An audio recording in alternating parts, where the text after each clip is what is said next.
Hello students, आज हम 8th class की वर्कशीट नंबर 16 करेंगे जो कि आपकी 19 नवंबर 2020 की वर्कशीट है। और आज हम पढ़ेंगे वर्ग और वर्गमूल के बारे में। इससे पिछली वर्कशीट में भी हमने वर्ग और वर्गमूल के बारे में पढ़ा था।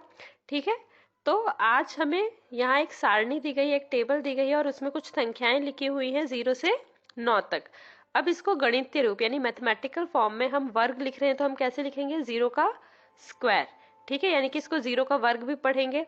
1 का स्क्वायर, 2 का स्क्वायर, 3 का स्क्वायर, 4 का, 5 का, 6 का, इसी तरीके से 9 तक, 9 के स्क्वायर तक हमें दिया गया है।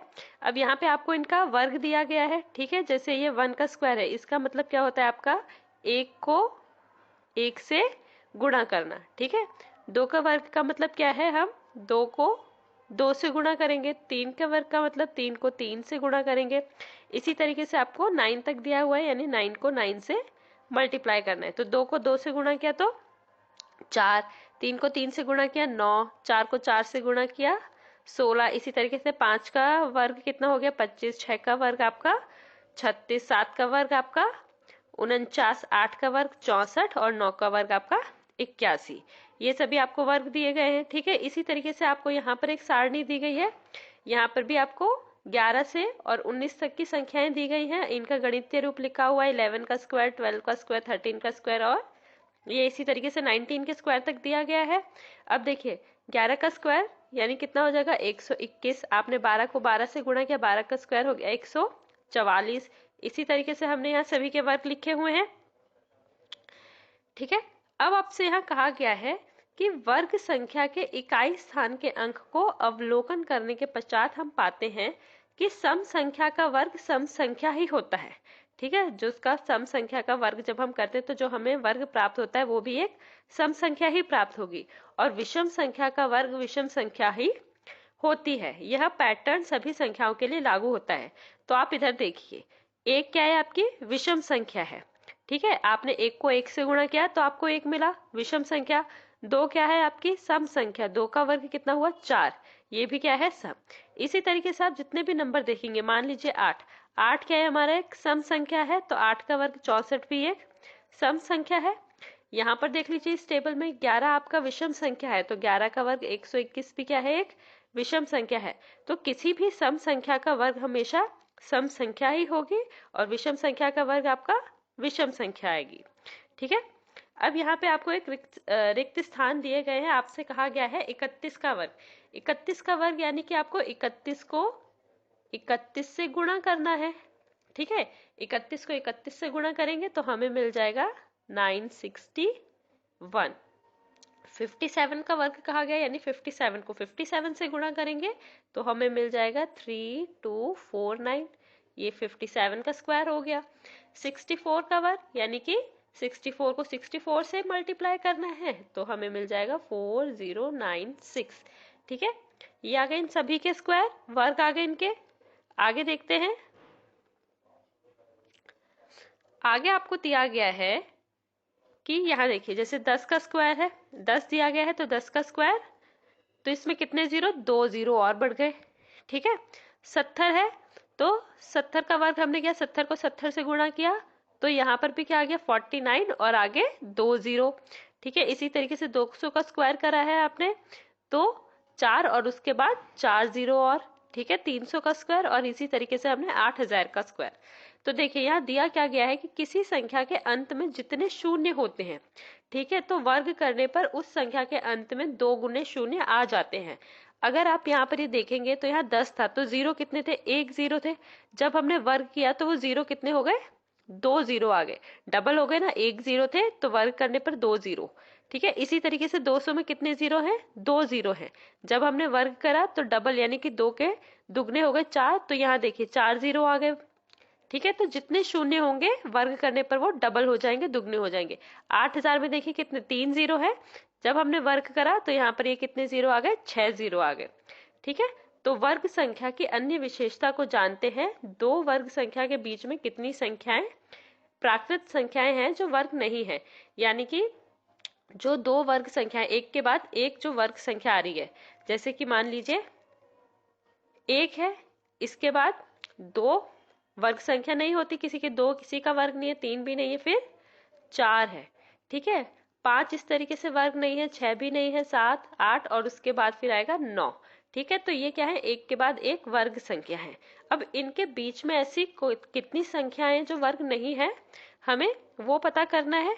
तो आपको यहाँ पर एक सारणी दी गई है, ठीक है, ये सारणी दी गई है हमें। सारणी में देखिए आपको संख्याएं दी गई हैं, फिर उसके बाद क्रमागत वर्ग संख्या के बीच में प्राकृत संख्याएं और वर्ग संख्याओं के बीच का अंतर हम कैसे पता लगाएंगे, कितने संख्याएं बीच में हैं, और क्रमागत वर्ग संख्या के बीच में प्राकृत कुल संख्याएं कितनी संख्या आएंगी वो पता करेंगे हम। तो जैसे सबसे पहले यहाँ पे 0 और 1 दिया गया है, ठीक है। तो 0 का स्क्वायर और 1 का स्क्वायर, ठीक है, ये कर लिया हमने। अब देखिए हम अंतर निकालेंगे कैसे। 1 का स्क्वायर आपका क्या होता है 1, तो हम 1 लेंगे यहाँ पे, और फिर 0 का स्क्वायर 0, तो हमने इनके बीच का अंतर ले लिया, और उसमें से भी हम क्या करेंगे, 1 को घटा देंगे, तो हमें आंसर मिल गया 0। तो वैसे भी 0 और 1 के बीच में तो कोई संख्या होती नहीं, इसीलिए हमारा आंसर आ गया इसमें 0। अब आपको दी गई है संख्या 1, ठीक है। 1 के बाद हमारा अगला वर्ग संख्या जो होती है, वर्ग क्या होता है 4 होता है। तो यहाँ पर देखिए 1 है और फिर 2 3 4, ठीक है। तो 1 का स्क्वायर, 1 को तो हम 1 का स्क्वायर लिख सकते हैं, 2 3 का तो कोई वर्ग नहीं होता, और फिर 4 को कैसे लिख सकते हैं हम 2 का स्क्वायर। तो हम 2 में से, ठीक है, 2 के स्क्वायर में से, 2 के वर्ग में से यानी 4 में से हमने इस 1 को घटाया, और उन दोनों के अंतर में से भी 1 को घटा देंगे तो 2, यानी कि देखिए 1 और 4 के बीच में आपको 2 संख्याएं मिलती है ना जिनका वर्ग नहीं है, 2 और 3, इन 2 संख्याओं का वर्गमूल नहीं होता, ठीक है। अब अगली है फिर 4, और उसके बाद हमारे पास संख्या होती है 9, ठीक है। तो यानी कि ये 4 हो गया आपका 2 का स्क्वायर, 9 हो गया आपका 3 का स्क्वायर, ठीक है। तो हम 9 में से 4 को घटाएंगे और फिर एक और घटा देंगे उसमें से, तो 4, यानी कि 4 और 9 के बीच में कितनी संख्याएं जिनका वर्ग नहीं होता, ऐसी 4 प्राकृत संख्याएं हैं। अगला है फिर 9 से 16, ठीक है, यानी कि हम 16 में से 9 को घटाएंगे और फिर उसमें से एक और घटाया तो 6। तो 9 से 16 के बीच में ऐसी 6 प्राकृत संख्याएं हैं जिनका वर्ग नहीं होता है, ठीक है। इसके बाद कुछ प्रश्न दिए गए हैं हल करने के लिए, जिसमें कहा गया है कि संख्या के इकाई स्थान के अंक को लिखिए। बहुत आसान है, आपको दिया गया 79 का स्क्वायर। तो हम क्या करेंगे कि जो यहाँ सिर्फ इकाई का अंक है 9 का स्क्वायर, इसको देखते हैं। 9 का स्क्वायर आपको पता है क्या होता है 81, अभी हमने ऊपर टेबल भी देखी थी। तो इसका इकाई पे क्या आ रहा है 1, यानी कि 79 के स्क्वायर के इकाई के अंक पे भी क्या आएगा 1। 47 का स्क्वायर का आ गया है, तो हम सिर्फ क्या देखेंगे 7 का स्क्वायर। 7 का स्क्वायर आपका क्या होता है 49, यानी इसका इकाई का स्थान पे क्या है 9, तो यहाँ पर भी 9। इसी तरीके से 95 का स्क्वायर है, तो 5 का स्क्वायर यानी कि 25, तो यहाँ इकाई के स्थान पे क्या आया 5, तो यहाँ पर भी 5।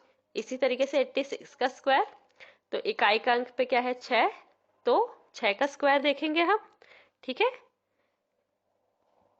6 का स्क्वायर देखा हमने, 6 के स्क्वायर पे कितना आ जाएगा 36, तो 36 का यहाँ 6। ये हो गया आपका पहला प्रश्न। दूसरा प्रश्न देखिए, दूसरे प्रश्न में कहा है इनके बीच के बिना वर्ग वाली संख्या को लिखिए। अभी हमने ये तालिका में देखा था इससे ऊपर, तो 16 और 25। अब हम ये देखते हैं कि क्या ये दोनों किसी के वर्ग होते हैं। तो 16 होता है आपका 4 का वर्ग यानी 4 स्क्वायर, और 25 होता है आपका 5 का वर्ग, ठीक है। तो हमें क्या करना है 25 में से हम क्या करेंगे 16 को घटा देंगे और फिर इसमें से 1 घटा देंगे। तो आपने 25 में से 16 घटाए तो 9, और फिर इसमें से 1 घटाया तो 8, यानी कि आपका आंसर आ जाएगा 8। 16 और 25 के बीच में ऐसी 8 संख्याएं हैं जिनका वर्ग नहीं होता। अब 25 और 36 है, तो 25 आपका 5 का स्क्वायर, 36 आपका 6 का स्क्वायर, ठीक है। यानी एक के बाद एक आने वाली संख्या है ये। तो अब हम क्या करेंगे इसके लिए 36 में से हम 25 को घटाएंगे और फिर उसमें से 1 घटा देंगे, ठीक है। तो 36 में से आपने 25 घटाया तो आपको मिलेगा कितना 11, और फिर 11 में से आप 1 घटाएंगे तो 10। तो लास्ट में यहाँ आपको आंसर मिल जाएगा 10। आपकी आज की वर्कशीट पूरी हुई। सभी क्वेश्चंस को अच्छे से समझिए और प्रैक्टिस करिए। Thank you.